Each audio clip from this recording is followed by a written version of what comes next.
साहेब अजितदादांचं अपघाती आज सकाळीच एक अत्यंत धक्कादायक बातमी आम्हाला सगळ्यांना समजली. मी तर देवघरात देवपूजा करत होतो. माझ्या मंडळींनी येऊन सांगितलं की पटकन टी व्ही बघा, अजितदादांचं प्लेन क्रॅश झालेलं आहे. अत्यंत दुर्दैवी घटना अशी घडलेली आहे आणि महाराष्ट्राचा खऱ्या अर्थानं एक लोकनेता, शिस्तप्रिय लोकनेता, कार्यकर्त्यांवरती जीव ओवाळून टाकणारा नेता आणि दूरदृष्टी असलेला, नियोजनबद्ध पद्धतीनं काम करणारा नेता आज आपण गमावलेला आहे.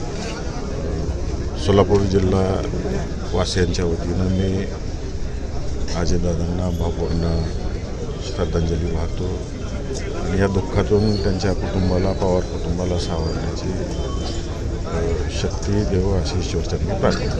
आपली भेट अखेरची ठरली, आपण निवडणुकीपूर्वी भेटायला गेलो होता. काय आठवड्यापूर्वी आम्ही दादांना भेटायला गेलो होतो. जिल्ह्यातल्या प्रत्येक आमदारांच्या विविध समस्यांवर आमची चर्चा झाली.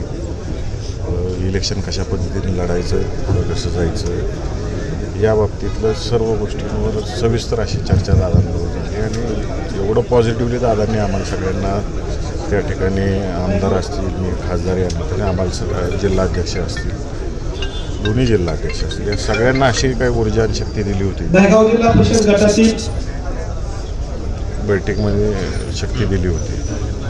आज तीच शक्ती आमच्यातून आम्ही गमावून. तालुक्याचे सगळे कार्यक्रम, प्रचाराचे शुभारंभ ज्या ज्या ठिकाणी नियोजित केलेले होते ते सगळे कार्यक्रम आज या ठिकाणी रद्द केलेले आहेत. उद्यापासून सर्वांनी प्रचाराला सुरुवात करायची. ऊर्जा देणारी ती बैठक झाली होती आणि कायम आयुष्यभर स्मरणात राहील दादांच्या रूपात.